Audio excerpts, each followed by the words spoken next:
Mega మాటల కోసం రెడీయా? yes, over to megastar. Thank you thanks thank you very much. అందరికీ నమస్కారం. ఒక సినిమా విజయవంతమైతే అది ఎంత మందిలో ఆనందాన్ని నింపుతుందో ఎన్నో సంవత్సరాలుగా చూస్తున్న నాకు అదే మళ్ళీ ఇక్కడ పునరావృతం అయింది. ఈ సంతోషంలో పాలు పంచుకోవడానికి నన్ను ఆహ్వానించి ఇక్కడ రమ్మన్నారు. వాళ్ళు ఇందా కృషి చెప్పినట్లుగా సినిమా చూసిన వెంటనే దీనికి ఎప్పుడు ఫంక్షన్ పెడతారు, దీని గురించి 4 ముక్కలు మాట్లాడాలని నాకు ఉత్సాహంగా ఉంది అనగానే వరుణ్ చాలా సంతోషపడిపోయి, డాడీ మీరు రావాలి లేదంటే ఖచ్చితంగా వస్తాను రా, ఇది ఇలాంటి సెలబ్రేట్ చేసుకోవాలి, ఈ ఆనందం 10 మందితో పంచుకోవాలి. ఇంత పెద్ద విజయాన్ని ఇచ్చేటువంటి ఆడియన్స్కి మనం తల ఉంచి వాళ్ళకి ధన్యవాదాలు తెలియచేయాలి. ఇది అందరి యొక్క బాధ్యత అంటూ ఆ ఉద్దేశంతో నేను ఇక్కడ రావడం జరిగింది. అండ్ చాలా సంతోషంగా ఉంది. అండ్ ఒక సినిమా హిట్ అయితే ఇక్కడ ఉన్నటువంటి అందరూ టెక్నీషియన్స్, పనిచేసిన వాళ్ళు, నటీనటులు, సాంకేతిక నిపుణులు, ప్రతి ఒక్కరు వాళ్ళ ఆనందం ఓవర్వెల్మింగ్ తోటి వాళ్ళు అయ్యి చూపించే రియాక్షన్స్ చూస్తుంటే ఓ ఇది కదా అని. కానీ ఒక సినిమా హిట్ అయ్యింది అంటే అది ఎంతమందిలో అంటే దాన్ని కొన్నటువంటి వ్యాపారాత్మకంగా చూసి కొనేటటువంటి బయ్యర్లు కానివ్వండి, ఎగ్జిబిటర్స్ కానీ వాళ్ళల్లో ఒక బ్యాంకులో అకౌంట్లో డబ్బులు నింపుతుంది. అట్లాగే ఇక్కడ పనిచేసే కార్మికులు కానివ్వండి, కళాకారులు కానివ్వండి, ప్రతి ఒక్కరిలోనూ వాళ్ళకి ఒక సంతృప్తి నింపుతుంది. కింద స్థాయి వాళ్ళకైతే కనుక వాళ్ళకి ఆ రోజున ఆ కుటుంబానికి కడుపు నింపుతుంది. ఇక ప్రొడ్యూసర్లు ఎవరైతే నిర్మించారో వాళ్ళకి ఎంత ఎనలేని సంతోషం నింపుతుంది వాళ్ళ గుండెల్లో. ఈ రోజున ప్రతి ఒక్కళ్ళ గుండెల నిండా ఆనందంతో ఈ కొరియన్ కనకరాజు సక్సెస్ని ఎంజాయ్ చేస్తూ ఈరోజు అందరూ వాళ్ళ అభిప్రాయాల సంతోషాలు మీ ముందు వెళ్ళబుచ్చుకున్నారు. ఈ సినిమా ఒక సక్సెస్ అయ్యి ఇంతమందిలో ఇన్ని రకాలుగా ఆనందం నింపుతుంది అంటే కనుక అది ప్రధానమైన కారణం దర్శకుడు, అలాగే కంటెంట్ అందించిన కథకుడు. వీళ్ళు చాలా చాలా ప్రధానం. వాళ్ళ బాధ్యత అంతా ఇంత కాదు. ఒక సినిమా హిట్ అయితే ఇన్ని వందల మందిలో ప్రత్యక్షంగా, కొన్ని వేల మంది పరోక్షంగా వాళ్ళ యొక్క ఆనందానికి కారణం అవుతారు. కాబట్టి వాళ్ళ యొక్క బాధ్యత అంతా ఇంత కాదు. ఈ రోజున మన మేర్లపాక గాంధీ గారు, ఆయన చిన్నవాడైనా సరే గతంలో సినిమాలు 1-2 సినిమాలు నిర్మించారు. ఎన్ని సినిమాలు చేశారు? ఓకే, మీరు చేసిన 6 డజన్ పైగా సినిమాలు కొన్ని చూడటం జరిగింది కానీ అన్నీ చూడలేకపోయాను. But you have wonderful director. And ఇంత ప్లీజ్ సార్, ప్లీజ్ కూర్చోండి, మీరు కూర్చోండి, లేదు వస్తారండి, ప్లీజ్ కమ్ పైకి. సో వీళ్ళ యొక్క ఆలోచన విధానం, వీళ్ళ కంటెంటు, ఇది ఎంత మందికి ఈ రోజున ఉపాధి కల్పించింది, ఎంతమందికి ఆనందాన్ని ఇచ్చింది, ఎంతమందికి అకౌంట్లో బ్యాలెన్స్ వేసింది అనేది నేను చెబుతుంటే దాని బాధ్యత అంతా ఇంత కాదు. వీళ్ళు కేవలం స్టార్ట్ కెమెరా యాక్షన్ ఓకే అని ఒక సినిమా చేసింది, ఓకే నెక్స్ట్ పిక్చర్ ఏంటి అని వెళ్ళటం కాదు. ఇది చాలా బాధ్యతాయుతమైనటువంటి ఒక పోస్ట్ డైరెక్టర్ అనేది. సో ఆ రకంగా పూర్తి స్థాయిలో ఈ సినిమా విజయవంతం అవటం కోసంగా ఎన్ని అడ్డంకులు వచ్చినా సరే, ఎన్ని ఆర్థిక సమస్యలు వచ్చినా సరే, ఎన్ని రకాల వచ్చిన వాటిని అధిగమించి ఒక కాన్ఫిడెన్స్ తోటి, సినిమా మీద నమ్మకంతో సినిమా విజయం ముందుగానే ఊహించి ఈ స్థాయికి తీసుకురావడానికి కారణమైనటువంటి మేర్లపాక గాంధీ గారిని నేను మనస్ఫూర్తిగా అభినందిస్తున్నాను. ఇలాంటి ఈ ఉత్సాహాన్ని, దీన్ని ఫ్యూల్ లాగా చేసుకుని గుండెల నిండా నింపుకుని మరింత ఉత్సాహంగా మీరు ముందుకు వెళ్ళాలని, మరెన్నో హిట్స్ ఇవ్వాలని, పరిశ్రమకు ఆ రకంగా మీరు సేవలు అందివ్వాలి. మీరు అంత అభివృద్ధిలోకి వెళుతూ పై స్థాయికి వెళ్ళేందుకు మీరు అన్ని రకాల కృషి చేయాలి. దానికి మీ కమిట్మెంటు, మీ కష్టపడే తత్వం అండ్ ప్రొడ్యూసర్ పట్ల బాధ్యత, మీ మీద ఆధారపడే ఎంతోమంది పట్ల మీ యొక్క రెస్పాన్సిబిలిటీ, ఇవన్నీ కూడా మీరు మైండ్లో పెట్టుకుని మంచి కంటెంట్లతోటి సినిమాలు తీయాలని మనస్ఫూర్తిగా ఈ సందర్భంగా నేను చేస్తున్నాను. ఇక ఈ సినిమా సక్సెస్ చూస్తుంటే, ఈ సినిమాని చూస్తుంటే మాత్రం చాలాసార్లు డైరెక్టర్ ఒక వైవిధ్యమైనటువంటి కథ అనుకుని దాన్ని తెరకెక్కించడంలో ఒక చిన్న ఎక్స్పెరిమెంట్ చేసి అనుకోవచ్చు. అండ్ హారర్ కామెడీ అనేది చాలా వచ్చినాయి, గతంలో కూడా వచ్చినాయి. కానీ దీంట్లో ఒక ఫ్లేవర్, కొరియన్ ఫ్లేవర్ పెట్టడం అనేది వండర్ఫుల్ థాట్. అది ఇప్పుడు ప్రతి వాళ్ళు కే పాప్ అని, కే డ్రామా అని, మన కొరియన్ సినిమాలని వాటి ఒక దీంట్లో మన ఓటీటీలో వాళ్ళందరూ చూస్తూ కొరియన్ పట్ల ఒక రకమైన మక్కువ పెంచుకున్నారు యూత్. అలాంటిది మన సినిమాల్లో మెర్జ్ చేస్తే కనుక ఆ రిజల్ట్ వేరు, ఆ ఇది వేరు అన్ని ఆ థాట్ రావడమే ఇంత పెద్ద సక్సెస్కి, ఇంత పెద్ద బ్లాక్ బస్టర్ అవడానికి ప్రధానమైన కారణం. దానికి మనస్ఫూర్తిగా సభాముఖంగా నేను గాంధీని అభినందిస్తున్నాను. అండ్ ఈ సినిమాలో ఇంత రసవత్తరంగా సాగింది, ఇంత కమర్షియల్గా ఇంతమందిని ఆకట్టుకోగలిగింది అంటే ప్రధానంగా వరుణ్ తేజ్ ఇక్కడ నేను ఏది మాట్లాడిన ఒక బిడ్డగా కాదు, ఒక వైవిధ్యం వెల్కమ్ చేసి కేవలం ఒక సేఫ్ జోన్ కాకుండా రిస్క్ అయితే అయ్యింది, నేను అందరిలాగా కాకుండా వెరైటీగా వెళ్తూ ఉండాలంటూ ఆ కోరిక మేరకు, ఆ యొక్క జిజ్ఞాస మేరకు క్రిస్ గారి ఆయన కంచె నుంచి చేసిన, అంతకుముందు ఆ సినిమా ఫస్ట్ సినిమా ముకుందా చేసిన ఒక్కొక్క సినిమా, అలాగే స్పేస్ నేపథ్యంలో అంతరిక్షం చేసిన, ఇలా ప్రతి సినిమా చూస్తుంటే ఒక్క సినిమాలో కనిపించడం మరో సినిమాలో కనిపించలేదు. ఇప్పుడు మనం అందరూ ఏవి చూసాము, డిఫరెంట్ గెటప్స్ తోటి వెళుతూ ఆ చేసిన ఆ కొన్ని సినిమాలు కూడా వైవిధ్యం చూపిస్తూ ముందుకు వెళ్తున్నాడు అని అంటే కనుక అతడు ఒక ఆర్టిస్ట్గా నిలబడాలని తప్ప కమర్షియల్గా గబగబా సినిమాలు చేసేసి 4 డబ్బులు చేసేసుకోవాలి, నేను స్టార్గా ఎదిగిపోవాలి అనే ఆ తాపత్రయం కంటే కూడా ఒక నటుడుగా ఆచితూచి అడుగులు వేస్తూ, అలాగే కథ సెలక్షన్లో కూడా అతను అంత కరెక్ట్గా వెళుతున్నాడంటే కనుక అతని ఆలోచన విధానం బాగుంది, అతను ఎంచుకునే జోనర్స్ బాగున్నాయి. వాటి కోసం లేట్ అయినా పర్వాలేదు, అందులో కొన్ని విజయవంతం అవుతాయి, మరికొన్ని అపజయానికి అవ్వచ్చు. కానీ నీ వరకు నువ్వు తీసుకున్న ఆలోచన విధానంలో కానీ, నువ్వు ఎన్నుకున్న క్యారెక్టర్స్ కానీ, అందులో నువ్వు పోర్ట్రే చేసిన విధానం కానీ, నువ్వు అందులో చూపించిన నటన కానీ, నీ వరకు నువ్వు ఎప్పుడూ ఫెయిల్ అవ్వలేదు. ప్రతి సినిమాకు నువ్వు విజయం సాధిస్తూనే ఉన్నావు. ఆ సినిమా కొంచెం వెనకంజ వేసిందంటే ఆ తప్పు నీదవ్వదు. కాబట్టి వరుణ్ ఇదే ధైర్యంతో, ఇదే కాన్ఫిడెన్స్ తోటి ముందుకు వెళుతూ ఉండు. ఒక వెర్సటైల్ యాక్టర్గా నువ్వు ఇక్కడ ఈ స్థానం సుస్థిరం చేసుకుంటావు. All the very best. And ముఖ్యంగా ఇక్కడ ఈ సినిమా సక్సెస్ అవ్వడానికి మీ అందరూ కారణమైనా సరే, జస్ట్ చిన్న పర్సనల్గా మాట్లాడుకుంటాను. అండ్ మావాడు ఇది తన సక్సెస్ అనుకుంటున్నాడు, ఇది నీ ఖాతాలో వేసుకోవద్దు వరుణ్, ఇది మన బొడ్డోడు వాయు తేజ్ ఖాతాలో వేయి. నీ లక్కీ చామ్ వాడు. చూసావు, ఇందాక 7 సంవత్సరాలు బట్టి సరైన హిట్ ఇవ్వలేకపోయాను అనుకున్నావు సేవ, మీరు ఇప్పుడు ఎందుకు ఇచ్చారంటావు? అది తేడా. కాబట్టి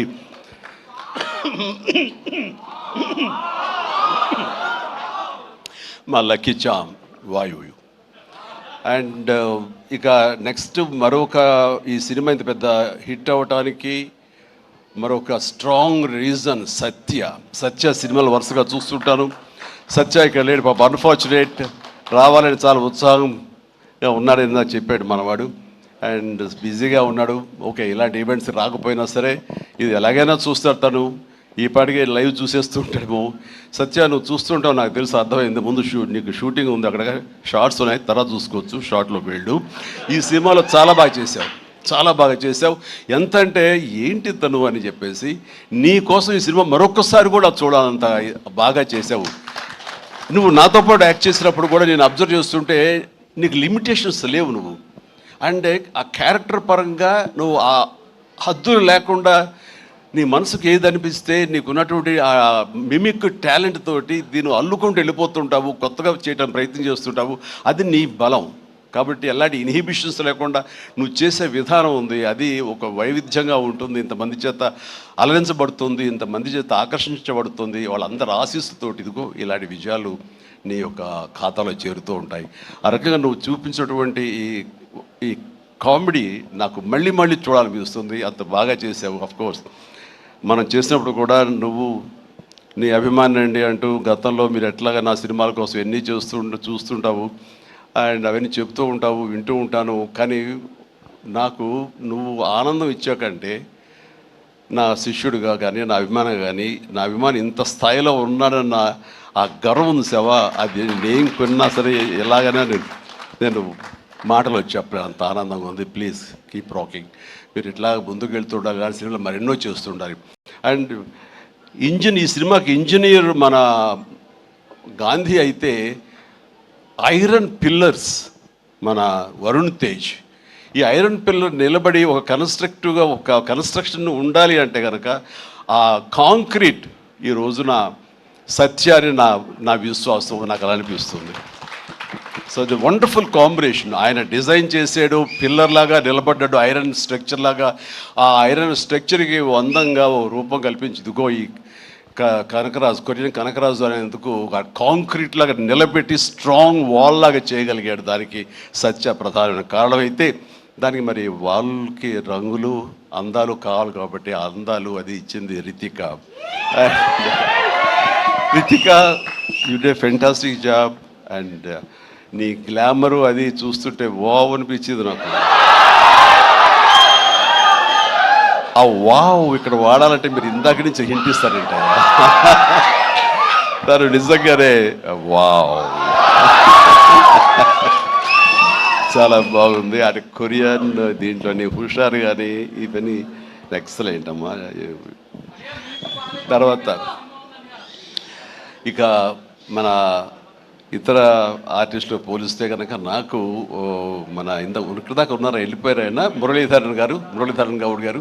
ఓకే, ఆయన ఎక్సలెంట్. ఆయన కూడా మంచి ఆర్టిస్ట్. ఆయన సినిమాలు చూస్తుంటాం, ఎంత సహజంగా చేస్తుంటారో వారు కూడా ఇందులో కామెడీకి ఉపయోగపడ్డారు. అండ్ ఈ సినిమా విలేజ్ నుంచి ఇక్కడి నుంచి ఇండియా నుంచి ఫారిన్ వెళ్ళిన తర్వాత చూస్తుంటే ఒక కొరియన్ ఫిల్మ్ చూసేట్లే ఉంది, అంత బాగా ఉంది. దీనికి చాలా ఖర్చు ఉంటుంది కదా అనుకున్న తర్వాత నేను ఎంక్వైరీ చేస్తే చాలా బడ్జెట్, చాలా లిమిట్ తోటి, బడ్జెట్ కన్స్ట్రైన్ తోటి, వాటితోటి కూడా ఆయన అది చేయగలిగి ఆ ఫీలింగ్ ఇవ్వగలిగాడంటే నాకు చాలామంది ఈ ఒక్క విషయంలో మనం నేర్చుకోవాలి. అంటే ఖర్చు పెడితేనే అది కనపడుతుంది తెర మీద అనే భావంతో కాదు, నువ్వు ఇక్కడ అనుకోవాలి, నీ మైండ్లో అనుకోవాలి, ఈ విజువల్స్ మీద నీకు ఉండాలి, ఎడిటింగ్ సెన్స్ ఉండగలగాలి, డైరెక్టర్కి ఉండగలిగితే కనుక ఇలా రావాలి అంటే ఏమేం చేయాలని నువ్వు ఎక్సర్సైజ్ చేసుకుంటే కనుక అండ్ అవి ఇక్కడే సాధ్యపడుతుంది. ఈ రోజునటువంటి ఈ విఎఫ్ఎక్స్లో కానివ్వండి, మనకున్న టెక్నికల్ ఎక్సెస్తో కానివ్వండి, మనకి ఇచ్చిన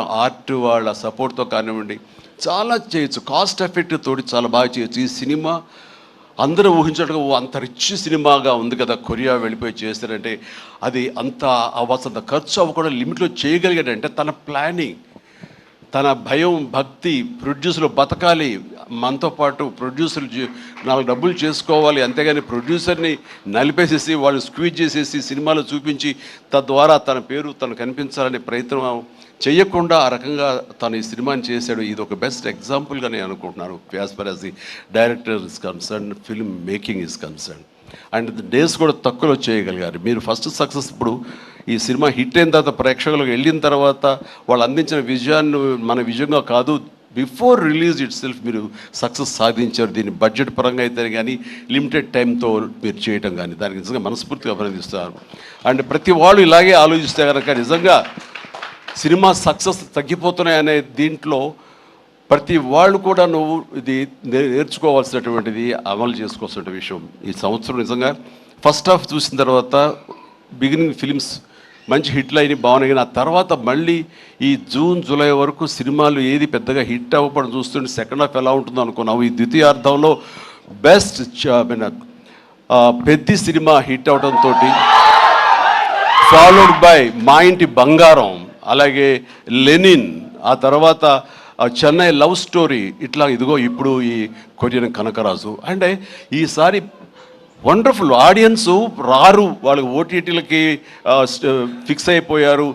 పెద్ద సినిమాలకి, ఈవెంట్ ఫిలిమ్స్కి, అలాంటి వాటికి తప్ప మామూలుగా థియేటర్కి వచ్చి చూసే పరిస్థితి పోయింది, చిన్న సినిమాలు బతికే పరిస్థితి లేకుండా పోయింది అని చాలామంది స్టేట్మెంట్ ఇచ్చేస్తుంటారు. కాదు, కంటెంట్ ఇవ్వగలిగితే, వెరైటీ కంటెంట్ ఇవ్వగలిగితే, ఇలాంటి యంగ్స్టర్స్ అన్నిటినీ మైండ్లో పెట్టుకుని మనం కనుక ప్రెజెంట్ చేయగలిగితే కనుక జనం రావడానికి ఉన్నారండి. వాళ్ళు ఒక సినిమా 2 సినిమాలు పెద్ద చూసిన తర్వాత ఓకే, ఆ తర్వాత సినిమా బాగుంది, ఇది ఎంటర్టైన్ చేస్తుంటే కుటుంబంతో పిల్లలతోటి థియేటర్కి వెళ్ళి చూస్తారు. ఆ కిక్ ఇంట్లో కూర్చున్న చూస్తూ ఓటీటీలో వాళ్ళకి కలగదు, వాళ్ళు బయటికి రావాలని కోరుకుంటారు.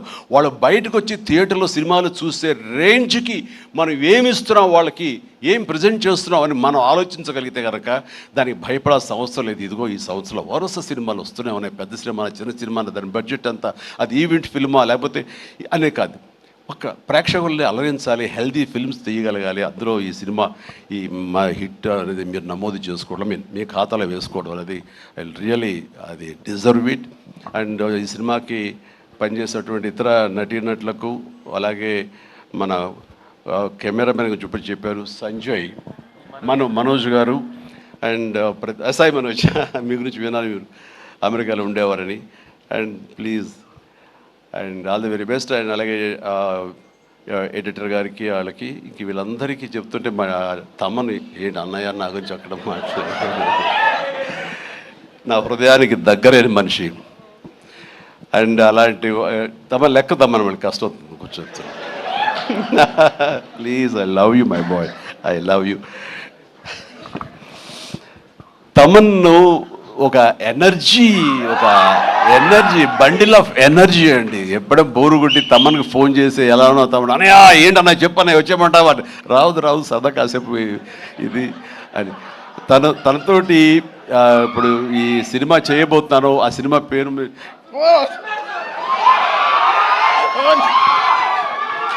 చెప్పలేదు, చాలా హోల్డ్ చేసుకుంటున్నాను. కొంచెం కూడా వద్దడవా, కొంచెం ఫస్ట్ లెటర్ ఫంక్షన్కి వచ్చే ముందరే బాబీ చెప్పి మరి పంపించాడు, నేను జాగ్రత్త చూసుకోండి.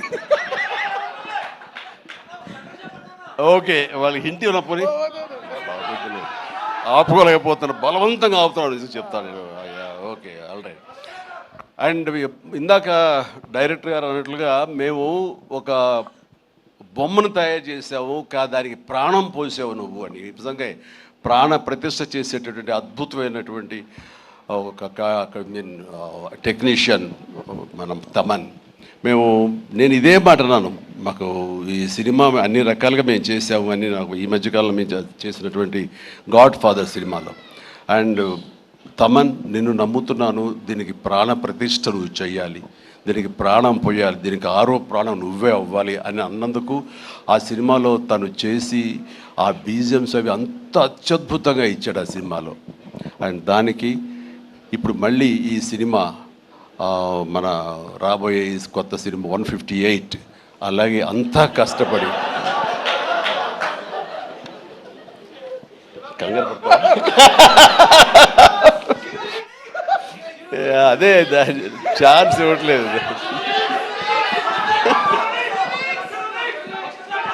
దానికి ఇప్పుడు టీజర్ రాబోతుంది నా బర్త్డే సందర్భంగా.